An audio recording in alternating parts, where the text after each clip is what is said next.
તો સુરતમાં હજીરાની આર્સેલર મિત્તલ કંપનીમાં કોરેક્સ 2 પ્લાન્ટમાં આગ મુદ્દે કંપનીને નોટિસ આપવામાં આવી છે।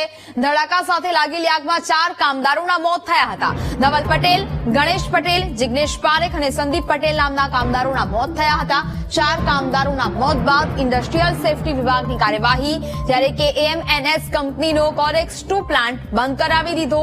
સેફટીમાં બેદરકારી જણાતા કલેક્ટરે તપાસ પ્રાંત અધિકારીને સોંપી છે। મૃતકોની ઓળખ માટે ડીએનએ સેમ્પલ પણ લેવામાં આવ્યા છે। સાહેબે ગઈકાલે તપાસના આદેશ કર્યા છે અને એની department of industrial safety and health, GPCB અને પોલીસ વિભાગ દ્વારા શું કાર્યવાહી કરી છે તેનો અહેવાલ કરવા માટે અમને સૂચના આપી છે, જેના અનુસંધાને અમે આગળ તપાસ કરી સરને વિગતવાર અહેવાલ સોંપશું। સર, હાલ કંપનીને કયા પ્રકારની નોટિસો અપાઈ છે?